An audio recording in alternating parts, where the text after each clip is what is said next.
Irmãos, estamos em mais uma escola dominical, mais uma lição. Hoje nós vamos ver a lição número 12 desse material, Edificarei a Minha Igreja. Estamos estudando a doutrina da eclesiologia e hoje nós vamos ver as marcas de uma igreja verdadeira. E para isso eu gostaria de estudar na introdução como cresce uma igreja com saúde espiritual. E aí vocês vão poder ir acompanhando na tela o texto de Atos, capítulo 9, versículo 31. E nós vamos ficar apenas nesse texto, vendo algumas características dele que mencionam uma igreja com saúde espiritual. A primeira característica de uma igreja com saúde espiritual é que ela cresce para dentro. Vejam o que diz o texto. Assim, a igreja tinha paz. Tinha paz por toda a Judeia, Galileia, Samaria, edificando-se e caminhando no temor do Senhor e no consolo do Espírito Santo crescia em número. Então aqui vemos a primeira característica, que é uma igreja que tinha paz. Essa paz que vem do Senhor é uma paz com Deus e uma paz de Deus. Não é uma paz que nós podemos produzir, e essa paz era evidente, diz, por toda a Judeia, Galileia e Samaria. Aqui esses elementos para nós, talvez que não estamos vivendo essa realidade do Oriente Médio aí, então para nós talvez seria apenas menções, uma menção geográfica da extensão da paz. Mas aqui, uma paz entre Judeia e Samaria é como pensar nos nossos dias uma paz entre judeus, né, e árabes ou palestinos, né? Hoje, para nós, seria muito difícil pensar numa paz assim. Essa igreja, ela tinha a capacidade de levar, de ter a paz de Deus e de levar a paz de Deus por toda a Judeia, Galileia e Samaria. Então, por isso, a saúde espiritual de uma igreja é medida também como ela está internamente, como ela está dentro. E essa igreja, podemos dizer que era uma igreja com saúde espiritual porque ela crescia para dentro, porque tinha paz. A segunda característica, nós podemos ver no mesmo texto, logo depois diz que ela se edificava, né? A ideia aqui é de um crescimento para cima. Essa igreja, uma igreja com saúde espiritual, ela cresce para cima. Então a igreja tinha paz e se edificava, ou edificando-se, né? Essa edificação, ela vinha como fruto, né, de um relacionamento com Deus. Então ela podia levar os irmãos a crescer espiritualmente, a serem edificados por causa da palavra do Senhor, né? Aqui entra a parte doutrinária, entra a parte do fundamento que é Cristo, dos pilares fundamentais da nossa fé, dos muros de proteção da doutrina. Então nós temos aqui essa edificação de uma igreja que tem saúde, e então ela se projeta para cima, em direção a Deus. Ela é edificada, né, sobre o fundamento que é Cristo, mas com os pilares fundamentais da nossa fé e protegida pelos muros da doutrina. A terceira característica é que a igreja, ela cresce para baixo. É isso mesmo, né? Atos 9:31, aí mesmo o texto, nos diz que ela caminhava no temor do Senhor, né? Então, essa caminhada no temor, ela nos leva exatamente à base, ao alicerce da igreja, que é o temor do Senhor, sobre quem era edificada a doutrina. Por isso a igreja tinha paz, né? Essa caminhada no temor do Senhor, o crescimento para baixo é no sentido da raiz, do alicerce, do fundamento, de tal maneira que pode ser construído sobre esse alicerce, sobre esse fundamento, a igreja do Senhor. E a quarta característica, então, vemos aí no final, uma igreja que cresce Então, para dentro, uma igreja que cresce para cima, cresce para baixo, ela também pode se projetar para fora, uma igreja que cresce para fora. Diz no final do versículo, ela crescia em número, né? Então, é evidente que quando uma igreja tem saúde espiritual e ela cresce para dentro, ela tem uma saúde, tem paz, ela cresce para cima, edificando-se e edificando a outros, caminhando no temor do Senhor, o resultado é o crescimento numérico, ou a expansão da obra fora das quatro paredes. Então, nessa introdução, gostaria de observar esses elementos que também, durante a nossa aula, nós vamos ir mencionando novamente. Mas agora, propriamente, na nossa lição, dentro das marcas da igreja verdadeira, eu gostaria de ler com vocês o texto de 1 Tessalonicenses, capítulo 1, os versículos de 2 a 10. E diz assim a palavra do Senhor: Sempre damos graças a Deus por todos vocês, fazendo menção de vocês em nossas orações e sem cessar lembrando-nos diante do nosso Deus e Pai da operosidade da fé que vocês têm, da dedicação, do amor de vocês e da firmeza da esperança que têm em nosso Senhor Jesus Cristo. O versículo 4 nos diz que sabemos, irmãos amados por Deus, que Ele os escolheu porque o nosso evangelho não chegou a vocês somente em palavra, mas também em poder, no Espírito Santo e em plena convicção. E vocês se tornaram nossos imitadores e do Senhor, recebendo a palavra com alegria que vem do Espírito Santo, apesar dos muitos sofrimentos. O versículo 7 diz: assim vocês se tornaram um modelo para todos os crentes na Macedônia e na Caia, porque a partir de vocês a palavra do Senhor repercutiu não só na Macedônia e na Caia, mas a fé que vocês têm em Deus repercutiu em todos os lugares, a ponto de não termos necessidade de dizer mais nada a respeito disso. Versículo 9 diz: porque no que se refere a nós, as pessoas desses lugares falam sobre como foi a nossa chegada no meio de vocês e como, deixando os ídolos, vocês se converteram a Deus para servir o Deus vivo e verdadeiro. E finalmente o versículo 10 diz: e para guardar dos céus o seu Filho, a quem ele ressuscitou dentre os mortos, a saber, Jesus, que nos livra da ira vindoura. Aqui nós temos nesses versículos marcas que o Senhor destaca, né? Sobre uma igreja verdadeira. E ele utiliza essa igreja, a igreja de Tessalônica, como um modelo, como um exemplo.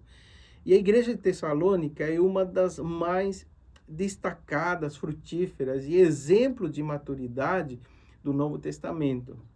Mas quais são esses parâmetros que Deus utiliza? Qual é a medida que Deus usa para medir a maturidade ou a veracidade de uma igreja?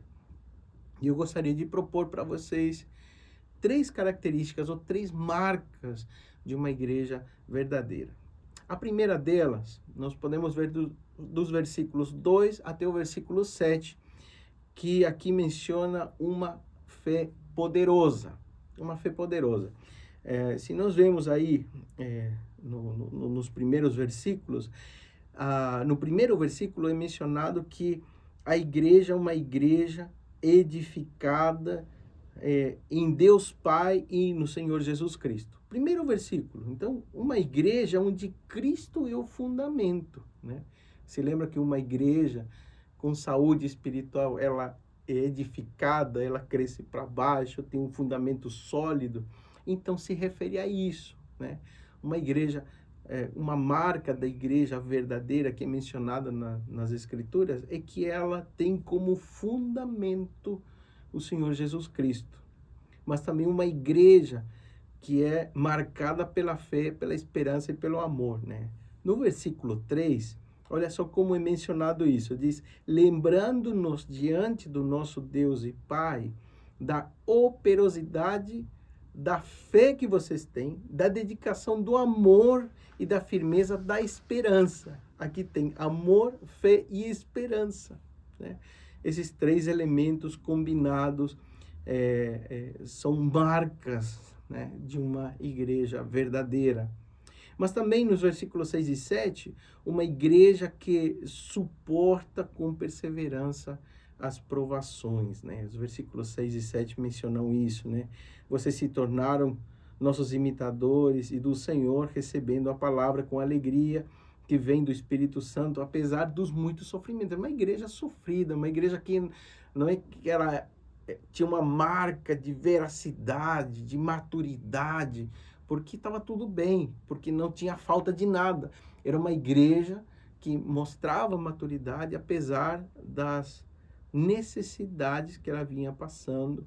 E diz o versículo 7 aí, vocês se tornaram modelo para todos os crentes na Macedônia e na Caia. É uma igreja que a maturidade dela chegou além das suas quatro paredes, foi além das suas fronteiras geográficas e impactou outras regiões e outros lugares, né? Uma fé poderosa, né? Como marca dessa saúde espiritual que a igreja gozava. E todas essas virtudes que nós vemos aqui, tanto de aceitar o fundamento de Cristo, ser marcada pela fé, esperança e amor, e suportar com perseverança as provações, não são naturais do ser humano, são virtudes espirituais. Elas não nascem do coração. Geralmente, quando o homem sofre, ele dificilmente ele vai querer buscar a Deus. Quando nós passamos por necessidade, a primeira tentação mental é a gente perguntar o porquê, questionar a Deus. Então, esses irmãos de Tessalônica, então, eles foram colocados como modelo de maturidade espiritual, porque apesar das provações, eles perseveraram, né? E a segunda marca que nós podemos ver no texto, né, de 1 Tessalonicenses 1, de 2 a 10, é o amor prático. Isso nós podemos ver nos versículos 8 e 9, né, que diz a palavra, porque a partir de vocês a palavra do Senhor repercutiu não só na Macedônia e na Caia, mas a fé que vocês têm em Deus repercutiu em todos os lugares, a ponto de não termos necessidade de dizer mais nada a respeito disso. Eles chegavam no lugar e eles percebiam, os apóstolos, os discípulos perceberam que as pessoas já tinham aprendido, já tinham sido discipuladas, até o ponto que a pregação deles servia para reafirmar os ensinamentos que eles já tinham aprendido. O versículo 9 diz, porque no que se refere a nós, as pessoas desses lugares falam sobre como foi a nossa chegada no meio de vocês e como, deixando os ídolos, vocês se converteram a Deus para servir o Deus vivo e verdadeiro. Eles estavam dando testemunho do testemunho deles.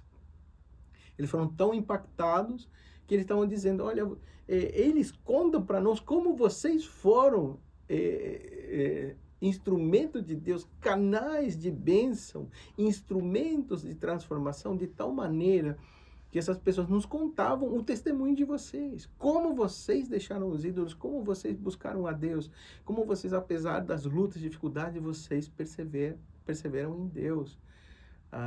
E essa confiança impacta pessoas além das fronteiras, né? Esse amor prático, né? Essa dimensão do processo de maturidade do testemunho pessoal, né? Que impacta outros, né?